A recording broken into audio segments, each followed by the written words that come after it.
이제 예배를 시작하겠습니다. 하나님의 영께서 우리의 예배에 임재하여 주시기를 간절히 바랍니다. 묵상 기도하심으로 하나님께 우리의 마음을 드리겠습니다.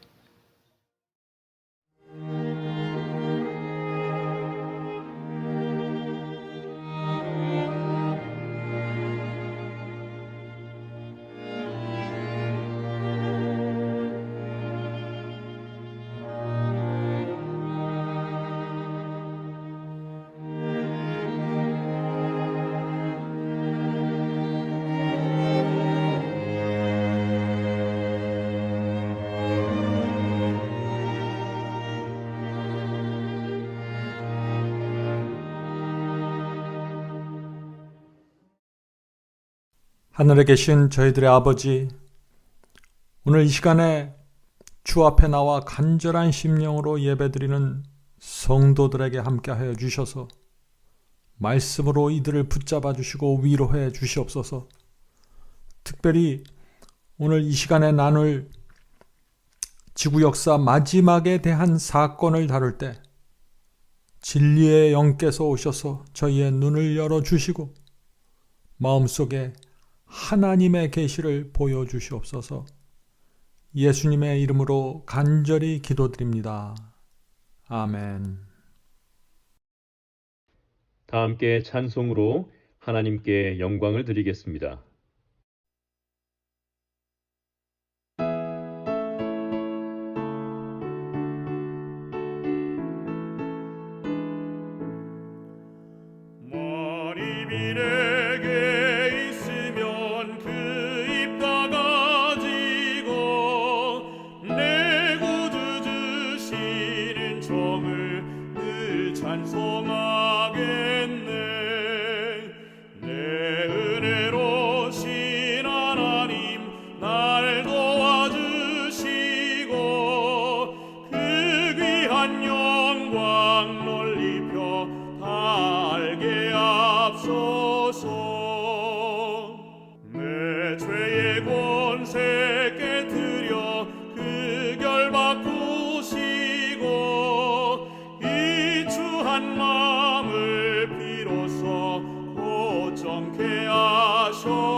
모두 무릎 꿇고 기도드리겠습니다. 기도를 마친 후 음악이 이어지면 개인 기도를 드려주시기 바랍니다. 하늘에 계신 하나님 아버지, 하나님의 은혜 가운데 인터넷으로 예배를 드릴 수 있게 하심을 감사드립니다. 하나님 아버지여, 저희가 살고 있는 세상은 지금 작은 불씨 하나가 전 세계를 공포와 불안감에 떨게 하고 있습니다. 예수님의 재림을 기다리는 저희는 재림 때에 이러한 징조가 있다고 하셨기에 저희는 긴장하며 각자 신앙을 점검해 봅니다. 코로나19가 무서운 게 아니라 미련한 처녀가 될까봐 두렵고 떨립니다. 이런 재앙이 있어야 한다면 고센 땅에서 이스라엘 민족을 구해주신 하나님, 지금 하나님의 자녀들을 보호 인도하여 주시옵소서. 세상 사람들은 하나님도 모르고 마지막 때인 것을 모르고 있습니다. 하나님, 불쌍히 여기시고 외치는 자의 소리에 귀 기울게 하옵시고 많은 사람이 하나님께 회개하고 돌아오는 역사가 있어지게 하옵소서. 마지막 선교팀에게도 복을 주시고 주의 선한 사업을 성공적으로 마칠 수 있도록 도와주시옵소서. 가정에서 예배를 드리지만 주께서 어여삐 여겨 주시옵소서. 목사님께서 말씀을 선포하실 때 예수님의 복음이 사마리아와 땅끝까지 메아리칠 수 있도록 새 힘을 부어 주시옵소서. 이 모든 말씀 살아계신 예수 그리스도 이름으로 기도드리옵나이다. 아멘.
내가 넘어질 때 나의 손을 붙잡고 일으켜 세우는 주님, 하늘 향해 걸어라 부드러운 음성, 내 마음 문을 두드려 넘어지지 말고 하늘 향해 걷자. 내 주님만 보면서 등불 켜서 들고 하늘 향해 걷자. 내 주님만 위해 상한 나의 마음 자비하신 눈으로 어루만지시는 주님, 한 발 두 발 걸었네 주님 기뻐하시네. 내 마음 모두 바치리. 넘어지지 말고 하늘 향해 걷자. 내 주님만 보면서 등불 켜서 들고 하늘 향해 걷자. 내 주님만 위해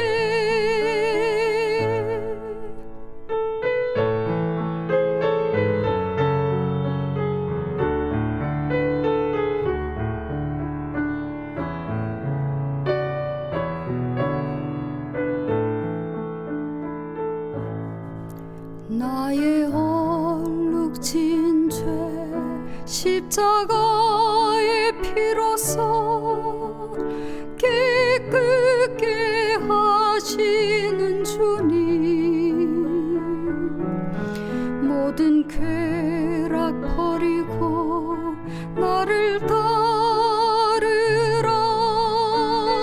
나의 죄 모두 씻겼네. 넘어지지 말고 하늘 향해 걷자. 내 주님만 보면서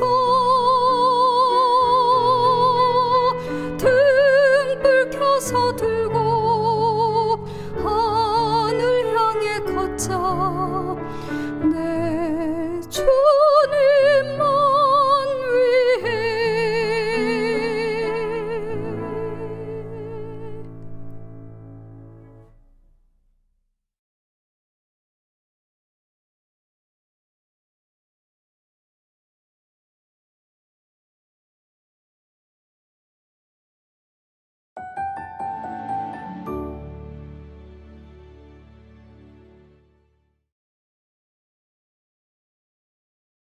이 시간에는 마태복음 24장 재림의 징조에 대한 두 번째 말씀을 드리겠습니다. 잠시 우리가 일부에서 나눴던 그 말씀을 잠깐 복습해 볼까요? 성도 여러분, 이 짐승의 표 환란이 일어나면은 지구 역사에서 가장 놀라운 이적이 생기는 시간으로 들어가는 것입니다.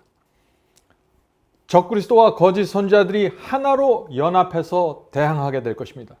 그때 하늘에서 내려오는 큰 이적들이, 뜨거운 이적이 그들과 함께 할 것입니다. 그래서 온 세상이 그들에게 집중하는 것입니다.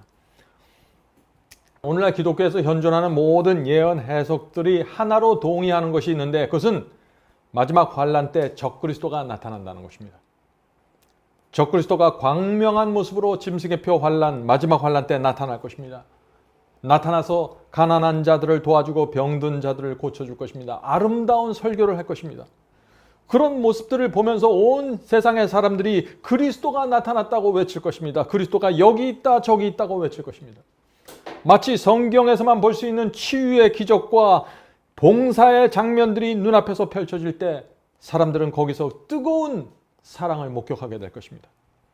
하나님을 믿지 않는 사람들도 그들의 나타나는 사랑을 보면서 깊이 감동하게 될 것입니다. 놀라운 기적과 사랑이 그때 지구를 휩쓸고 지나가게 될 것입니다. 그런데 예수께서는 바로 그 장면을 향해서 놀라운 말씀을 하시는 것입니다. 그 말씀이 12절입니다. 마태복음 24장 12절입니다. 우리가 일부에서 이 말씀을 살펴봤죠. 불법이 성함으로 많은 사람이 식어지리라. 이 말씀은 짐승의 표 환란이 일어나고 나서 지구에서 펼쳐지는 그 장면과 전혀 맞지 않는 것처럼 보이는 그 말씀입니다. 예수께서 지구에서 펼쳐지는 그 기적과 사랑을 전혀 인정하지 않으시겠다는 것입니다. 왜 그럴까요? 어떻게 그런 뜨거운 사랑과 정말 하늘에서 내려왔다고 믿을 수밖에 없는 그 기적을 보면서 불법이라고 하실 수 있을까요? 성도 여러분, 이것이 하나님의 성품입니다. 하나님의 말씀과 계명에 순종하지 않으면서 그것과 일치하지 않으면서 펼쳐지는 기적, 사랑, 의미 없다는 것입니다. 오히려 그런 것들은 강력한 미혹의 수단이라는 것입니다. 오늘 많은 사람들이 지금 이런 신앙을 하고 있습니다. 하나님의 말씀과 진리와 계명에는 관심이 없으면서 사랑에만, 기적에만, 봉사에만, 헌신에만, 뜨거운 감정에만 매몰되어 있는 것이죠. 짐승의 신앙입니다. 바로 그것이. 성도 여러분, 진리가 빠진 신앙, 계명이 빠진 사랑, 그런 것은 하나님의 눈에는 불법이고 사랑이 식은 것입니다. 사랑이 아니라는 것입니다. 하나님의 말씀과 일치하지 않는 모든 은사들, 기적들, 방언들, 그리고 감정적인 사랑들 전부 소용없다는 것입니다. 성경에서 진리보다 높은 것은 아무것도 없는 것입니다. 자, 이제 우리 마태복음 24장으로 가겠습니다. 마태복음 24장. 자, 29절 보겠습니다. 그날 환란 후에, 자, 이 환란 어떤 환란이라고 했죠? 지난 시간에 중세기 암흑기 환란이라고 우리가 확인했습니다. 이 중세기 환란 후에 어떤 일이 생길까요? 그날 환란 후에 즉시 해가 어두워지며 달이 빛을 내지 아니하며 별들이 하늘에서 떨어지며 하늘의 권능들이 흔들리리라. 성도 여러분, 예수께서는 지금 말세에 있을 재림의 징조들을 하나하나 리스트하고 내려오시다가 갑자기 중세기 환란으로 돌아가서 그때 해와 달과 별의 징조가 생길 것이라고 지금 말씀하시는 것입니다. 왜 이런 식으로 말씀하실까요?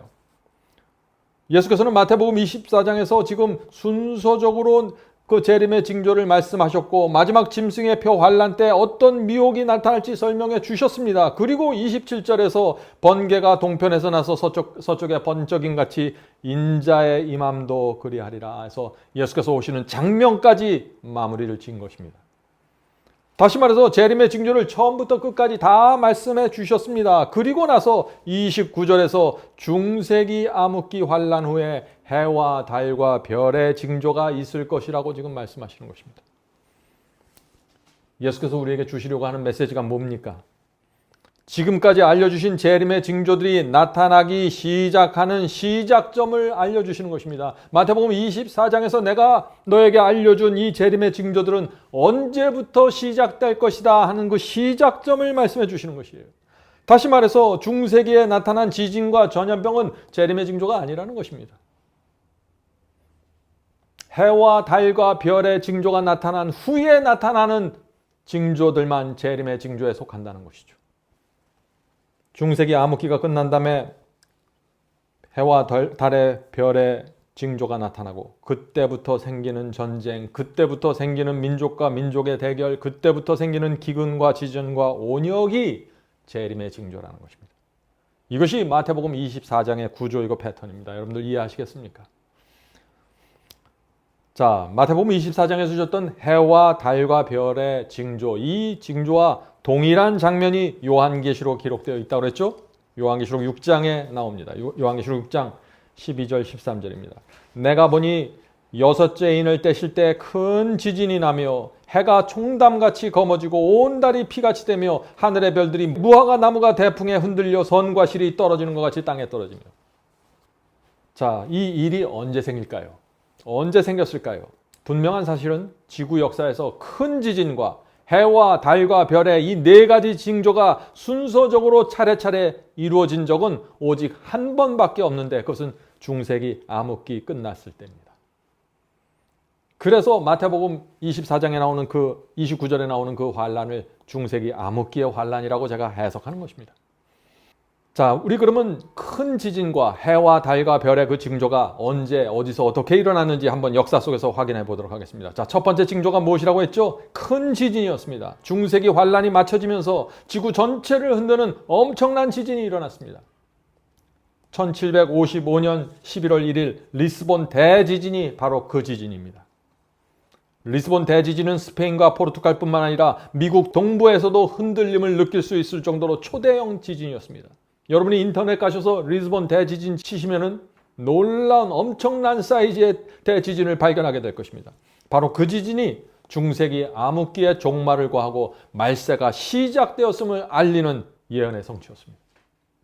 그 지진으로 5분간 지구가 흔들렸다고 했으며 5만 내지 6만여 명의 인명이 현장에서 목숨을 잃었습니다. 성도 여러분, 큰 지진 후에는 요한계시록에서 또 예수께서 어떤 징조가 나타난다고 했죠? 해와 달과 별의 징조가 이어질 것이라고 했습니다. 리스본 대지진이 생긴 후 25년 뒤에 해와 달과 별의 징조가 나타났습니다. 먼저 해의 징조가 나타났습니다. 해가 총담처럼 캄캄하게 되는 징조가 나타났습니다. 1780년 5월 19일 아침 10시가 되자 태양이 갑자기 캄캄하게 어두워지게 되었고 사람들이 자기 손바닥을 볼 수 없을 정도로 칠흑 같은 어둠이 생겼습니다. 도무지 과학으로는 이해할 수 없는 일들이 생긴 것입니다. 아침 10시에 시작된 이 암흑이 다음날 아침까지 계속되었습니다. 그 당시 예일 대학의 총장이었던 티모티 드와이트 박사는 그날의 경험을 이렇게 기록했습니다. 코네티컷 주의 국회의원들이 회의를 연기하고 심판날이 이르렀다고 가슴을 치며 촛불을 들고 집으로 돌아갔다. 새들과 소들도 자기들의 둥지와 외양간으로 돌아갔다. 너무나 캄캄해서 국회의원들이 회의도 못했고 이 새들과 소들이 밤이 되었는 줄 알고 다시 외양간으로 돌아갔다 그랬습니다. 태양이 캄캄해졌던 이날을 역사가들은 암흑일이라고 부릅니다. 그런데 그 동일한 날 밤에, 동일한 날에 달의 징조가 이루어졌습니다. 그날 밤에 뜬 달이 핏빛같이 붉은 달이었습니다. 낮에는 태양이 캄캄해졌고 밤에는 달이 핏빛처럼 붉어졌으니 사람들이 얼마나 충격을 받았을까요? 그 당시 세상 사람들까지 하나님을 믿지 않는 사람들까지 이제 마지막이 되었다고 두려워했다고 했습니다. 기독교인들은 마태복음 24장과 요한계시록 6장에 나오는 이 징조들이 이 문자 그대로 성취된다는 사실을 깨닫고 나서 말세가 되었고 예수께서 오실 때가 되었다고 말하기 시작했습니다. 그래서 그 당시에 수많은 교회에서 또 그리스도인들이 그리스도의 재림과 다가오는 예언이 어떻게 이루어지는 데 대해서 공부하기 시작하는 일들이 펼쳐진 것입니다. 이렇게 해서 큰 지진과 해와 달의 징조가 이루어졌고 이제 남은 것은 별의 징조입니다. 그때부터 50년이 지나간 후 별의 징조가 나타났습니다. 1833년 11월 이 세상은 또 하나의 놀라운 예언 성취를 보게 되는데 천문학에서는 그 당시의 사건을 이렇게 기록하고 있습니다. 유성들이 떨어지는 현상 가운데 가장 놀라운 현상은, 유성들이 하늘에서 별이 떨어지는 이 현상 중에 가장 놀라운 현상이 언제 일어났어요? 바로 이때 일어났다는 것입니다. 1833년 11월 12일에 일어났던 것으로서 5시간 내지 6시간 동안 1시간에 약 20만 개 이상의 별들이 쏟아져 내려왔다. 성도 여러분, 그 당시에 이 신문들은요, 별들이 마치 선과 실이 대풍에 흔들려 떨어지는 것 같다는 그 요한계시록의 표현을 그대로 옮겨다가 신문에다 싣고 대서특필했던 것입니다. 성도 여러분, 하나님께서 중세기 암흑이 끝나면서 큰 지진을 일으키셨고 해와 달의 징조를 일으키셨고 별의 징조를 주셨습니다. 왜 이 엄청난 징조, 세상 과학자들과 천문학자들이 볼 때 정말 누구도 놓칠 수 없는 이 엄청난 징조를 이때 주셨을까요? 하나님께서 이제 지구의 역사가 마지막 시대로 들어간다는 것을 보여주실 것입니다. 다시 말해서 이때부터 예수께서 재림하시는 준비가 시작된다고 선포하시는 것입니다. 성도 여러분, 말세가 시작되는 때는 사람들이 생각하는 것과 다릅니다. 성경이 말하는 말세는 중세기 암흑기 환란이 끝나고 해와 달과 별이 징조가 나타나는 그때부터 시작된다는 것입니다. 그래서 예수께서 그때 이후에 나타난 재림의 징조들을 가리켜서 말세의 징조라고 설명해 주시는 것입니다. 그래서 성경이 말하는 기독교의 역사는 세 개의 구분으로, 세 개의 시대로 구분되는 것입니다. 첫 번째 시대는 초대 교회 시대입니다. 두 번째는 중세기 천년의 암흑기의 환란입니다. 종교 암흑 시대입니다. 그리고 해와 달과 별의 징조로 시작되는 말세로 구분되는 것입니다. 그래서 세 개의 시대로 나눠지는 것입니다. 해와 달과 별의 징조가 굉장히 중요할까요? 말세가 시작되는 그 시작점을 가리켜주는 이 해와 달과 별의 징조가 마태복음 24장 한 군데만 나타난 것이 아니라 요한계시록 6장에도 나타나고 성경 전체에 나타나는 것입니다. 자, 누가복음 21장 보겠습니다. 누가복음 21장 25절 26절. 1월 성신에는 징조가 있겠고, 자, 1월 성신이 뭔가요? 해와 달과 별의 징조라는 것입니다. 그죠? 한문으로 1월 성신이라고 쓴 거죠. 누가복음에도 해, 달, 별의 징조가 나온 후에 또 징조들이 이어져 나가는 것입니다. 말세의 징조들이 해, 달, 별 징조 이후에 나온다는 것이죠. 1월 성신에는 징조가 있겠고 땅에서는 민족들이 바다와 파도의 우는 소리를 인하여 혼란한 중에 곤괄이라. 사람들이 세상에 임할 일을 생각하고 무서워함으로 기절하리니 이는 하늘의 권능들이 흔들리겠습니다. 성도 여러분, 중세기 환란 끝나고 해달별 징조 나타나는 거예요. 그 다음부터 재림의 징조들이 점점 더 크게, 점점 더 자주 일어나는데 사람들이 그 징조가 일어나는 모습을 보면서 무서워서 기절할 정도라고요. 요즘 우리 눈앞에서 벌어지는 이 상황들과 너무나 비슷하지 않습니까? 하늘에서 해달별의 징조가 나타나면 그때부터 말세가 시작되는 것이고, 그때부터 재림의 징조들이 나타나면서 예수께서 오실 때가 얼마나 가까운지 징조의 빈도와 징조의 크기로서 보여주시겠다는 것입니다. 성도 여러분, 이것이 성경이 말하는 재림의 징조를 분별하는 방법입니다. 자, 구약 성경에도 해달별의 징조가 나옵니다. 요엘서 2장 31절입니다. 여호와의 크고 두려운 날이 이르기 전에, 자, 여호와의 크고 두려운 날 언젠가요? 그리스도의 재림의 날이죠. 여호와의 크고 두려운 날이 이르기 전에 해가 어두워지고 달이 핏빛같이 변하거든요. 분명하죠. 선지자 요엘도 해가 어두워지고 달이 핏빛처럼 변한 후에 말세가 시작되면서 예수께서 재림하시고 여호와의 크고 두려운 날이 올 것이라고 지금 말하고 있는 것입니다. 이것이 성경의 사상입니다. 사도행전 볼까요? 사도행전 2장 20절입니다. 사도행전 2장 20절. 주의 크고 영화로운 날이 이르기 전에, 자, 이 날이 언제인가요? 재림의 날이 이르기 전에라는 말이죠. 주의 크고 영화로운 날이 이르기 전에 해가 변하여 어두워지고 달이 변하여 피가 되리니. 성도 여러분, 구약 성경에서 신약 성경까지 모두 하늘에서 해와 달과 별의 징조가 나타난 후에 재림의 징조들이 나타나고 그리고 나서 예수께서 재림하시는 이 말세, 이 장면을 정확하게 반복해서 설명해 주고 있는 것입니다. 다시 예수님의 말씀으로 돌아가 보겠습니다. 마태복음 24장 29절부터 읽어보죠. 29절 읽겠습니다. 해가 어두워지고 달이 빛을 내지 아니하며 별들이 하늘에서 떨어지며 하늘의 권능들이 흔들리리라. 그리고 30절입니다. 그때 인자의 징조가 하늘에서 보이고 그때 땅의 모든 족속들이 통곡하며 그들이 인자가 구름을 타고 능력과 큰 영광으로 오는 것을 보리라. 저가 큰 나팔 소리와 함께 천사들을 보내리니 저희가 택하신 자들을 하늘 이 끝에서 저 끝까지 사방에서 모으리라. 성도 여러분, 결국 예수께서 마태복음 24장 전체에서 무엇을 말씀하고 계시는 건가요? 이제 여러분들은 이 질문에 대답하실 수 있죠. 중세기 암흑기 환란이 끝나고 해달별의 징조가 나타나면 그때부터 말세가 시작되고 그때부터 하나님께서 당신의 마지막 백성 한 세대를 준비시키겠다는 것입니다. 매 세대마다 하나님께서 한 백성을 인도해 오시는데 그들은 하나님의 말씀과 계명에 충성하는 성도들이었습니다.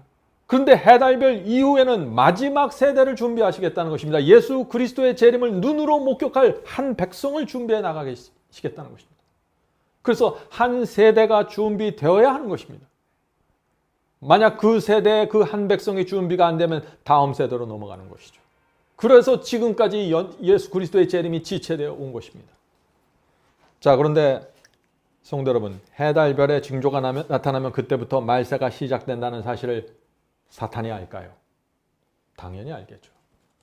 사탄은 요한계시록의 예언이 어떻게 이루어졌는지 열심히 살필 것입니다.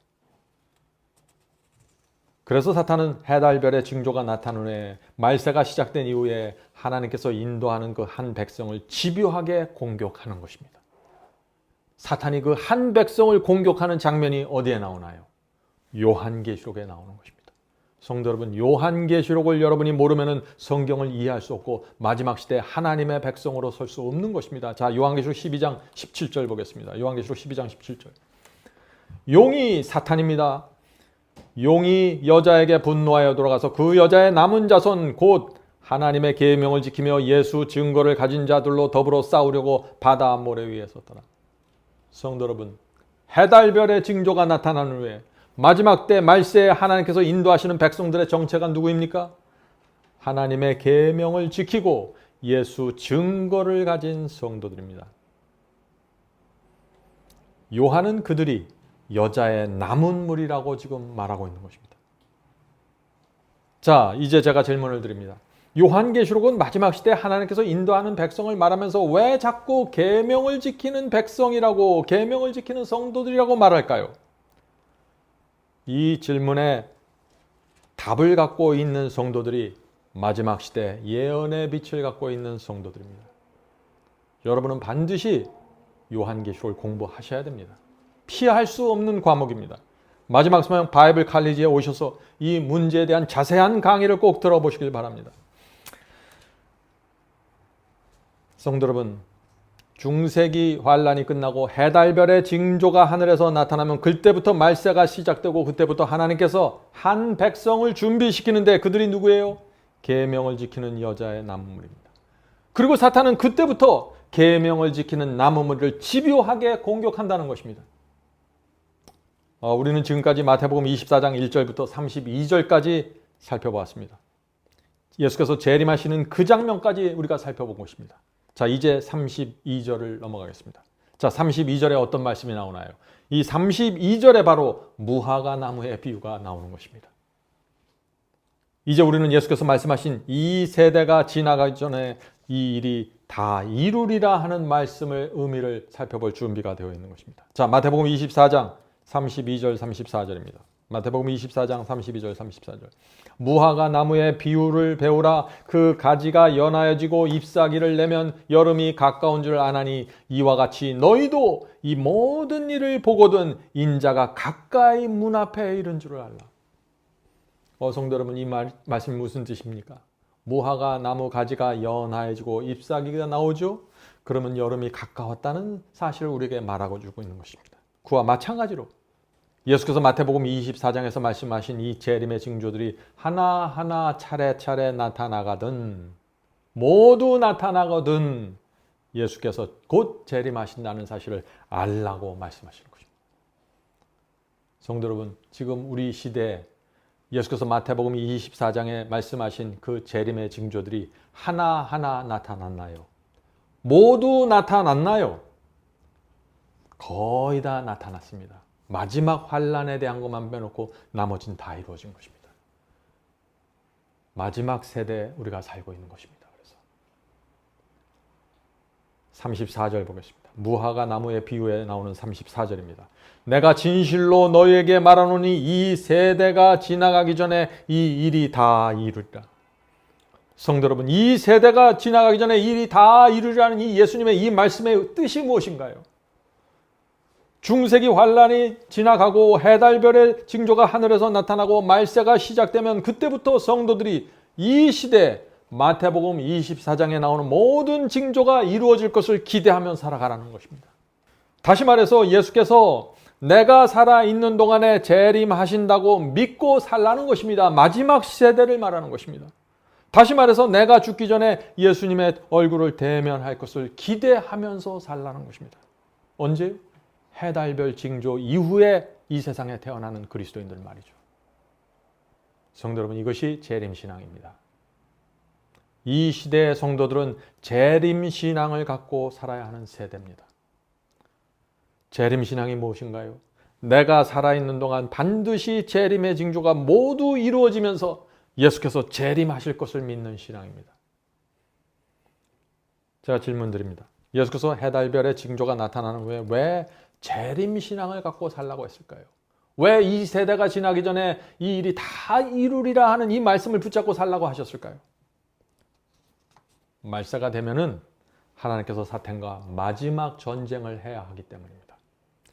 짐승의 표 환란 때 사탄의 악령들이 나타내는 거짓 사랑, 거짓 이적을 대항할 한 백성을 준비시켜야 하는 것입니다. 그들은 요한계시록의 분명한 빛을 갖고 있어야 하고 내가 살아있는 동안 짐승의 표 환란을 지나서 그리스도의 재림을 맞이할 것이라는 믿음을 갖고 있어야 됩니다. 나는 마지막 세대로서 하나님과 사탄의 마지막 전쟁에 내가 인침을 받고 들어갈 것이라는 신앙을 갖고 있어야 된다는 것입니다. 그래야만 하나님께서 그들을 붙잡으시고 마지막 환란으로 들어가서 그들에게 마지막 큰 성령을 퍼부어 주면서 이 세상 역사를 마치고 복음을 끝난다는 것입니다. 내가 살아있는 동안 반드시 그리스도의 재림을 맞을 것이라고 믿으면 어떻게 될까요? 세상과 타협할 수 없는 사람이 되어버리고 마는 것입니다. 내가 살아서 그리스도의 재림을 맞이할 것이라고 믿으면 세상 염려에 빠질 수 없는 사람이 되는 것입니다. 진리가 무엇인지 알면서 거절할 수 없는 그리스도인이 되어버리는 것입니다. 재림신앙입니다. 이것이. 성도 여러분, 이 마지막 시대는 이 재림신앙을 통해서 준비된 백성입니다. 그들은 자신의 생애를 바쳐서 하나님의 마지막 전쟁을 위해서 준비하는 것입니다. 저와 여러분이 이 백성 속에 들어가게 되길 제가 간절히 바라는 것입니다. 성도 여러분, 사도들은 모두 그들 시대에 예수께서 재림하실 것을 믿었습니다. 내가 진실로 너에게 말하노니 이 세대가 지나가기 전에 이 일이 다 이루리라 하는 그 말씀을 들었던 사도들과 제자들은 자기가 살아있을 때 예수께서 재림하실 것이라는 재림신앙으로 곧바로 들어가 버린 것입니다. 여기에 사도들의 신앙에 또 하나의 비결이 있는 것입니다. 사도 바울도 자신의 시대에 예수께서 재림하신다고 믿고 살았습니다. 그래서 사도 바울이 고린도후서 11장에 나오는 이런 고난과 고통 속에서도 그들의 신앙을 유지하고 지킬 수 있었던 것이죠. 고린도후서 11장 23절부터 28절입니다.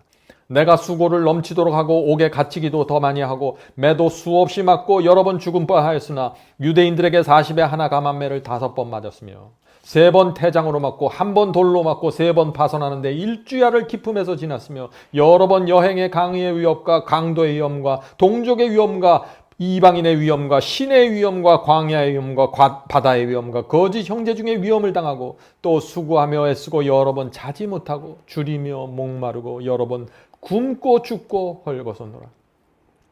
이 이외의 일은 고사하고 오히려 날마다 내 속에 눌리는 일이 있으니 곧 모든 교회를 위하여 염려하는 것이라.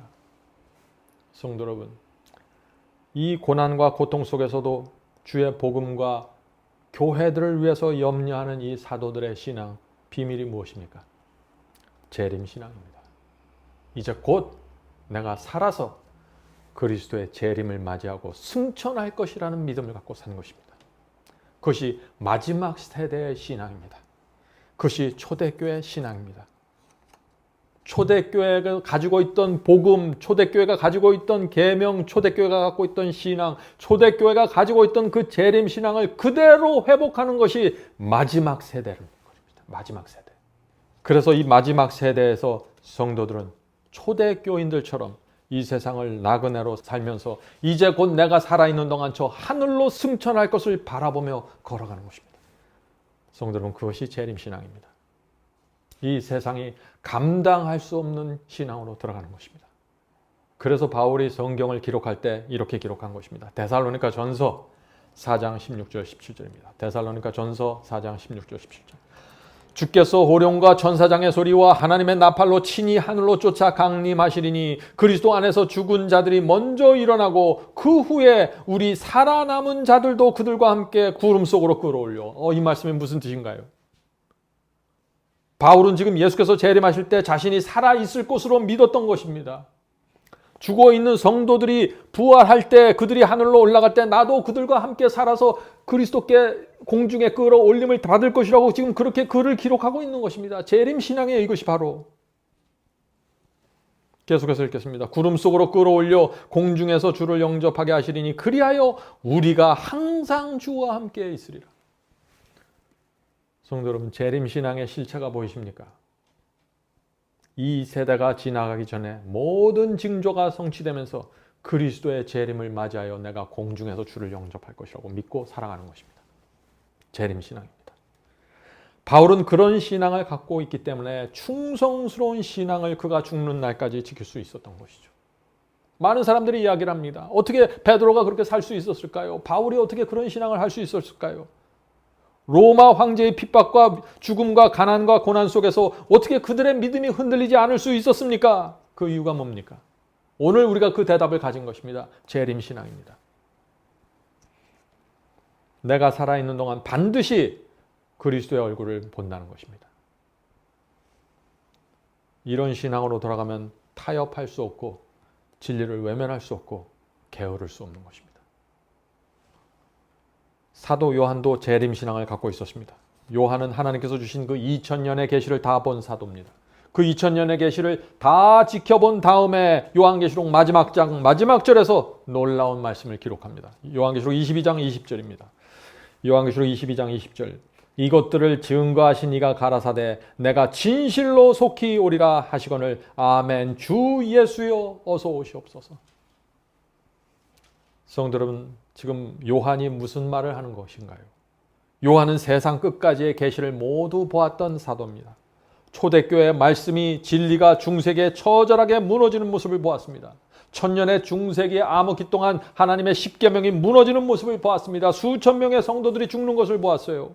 요한은 1700년이 지나간 후에 하늘에서 해와 달과 별의 징조가 나타나면서 그때 말세가 시작될 것을 보았습니다.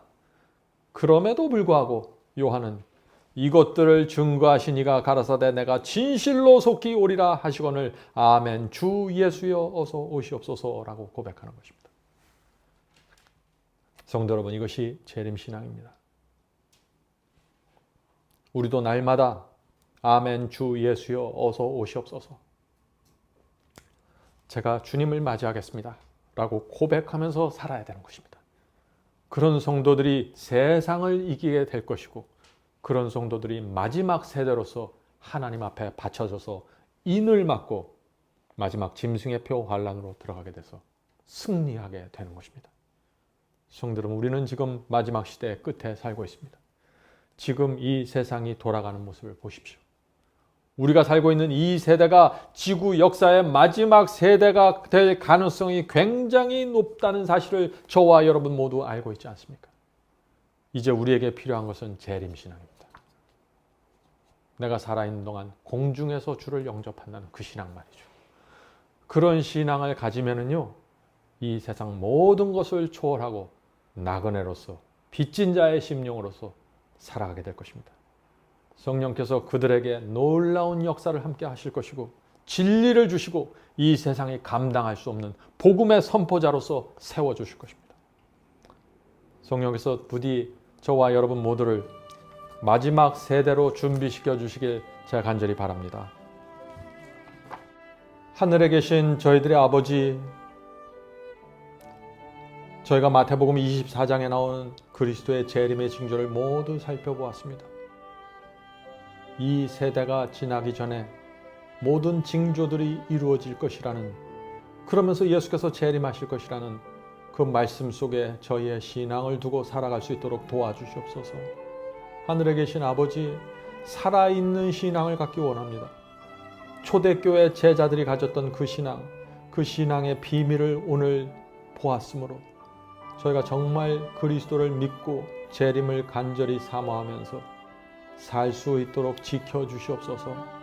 이 세상의 염려와 죄와 유혹에 모두 벗어나서 하늘만 바라보며 나그네 살 수 있도록 도와주시옵소서.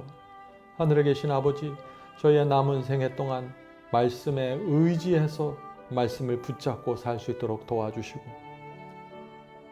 지금 이 시대에 꼭 필요한 요한계시록의 빛이 저희 바이블 칼리지를 통해서 온 세상에 전파될 수 있도록 길을 열어 주시옵소서. 하늘에 계신 아버지, 지금 이 시대에 있는 성도들 중에 주께서 이끌고 있는 영혼들이 있다면 마지막 사명 바이블 칼리지에서 주께서 주고자 하는 빛과 연결될 수 있도록 도와주시옵소서. 이 모든 말씀 예수님의 이름으로 간절히 기도드립니다. 아멘.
이것으로 오늘 예배를 마치겠습니다. 설교 말씀에 대한 감동이나 소감을 웹사이트 하단 게시판에 남겨주시면 감사하겠습니다. 사시는 지역 또는 나라와 함께 간증을 남겨주시면 우리 모두에게 큰 위로와 격려가 될 것입니다. 마지막 사명 사역을 위해 헌금하시기 원하시는 분들은 웹사이트 상단 헌금함에 드려주시기 바랍니다.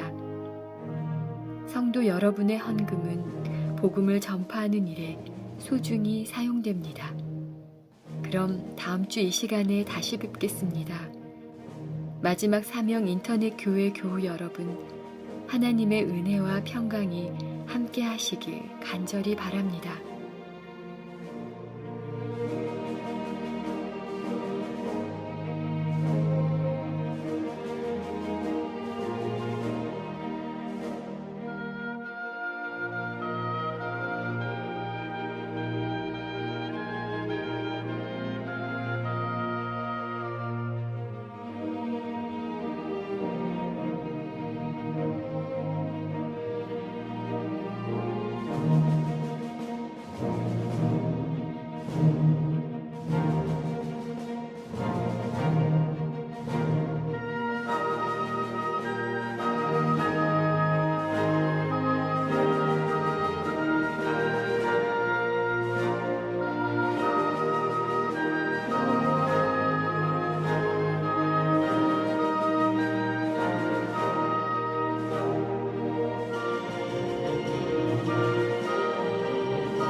주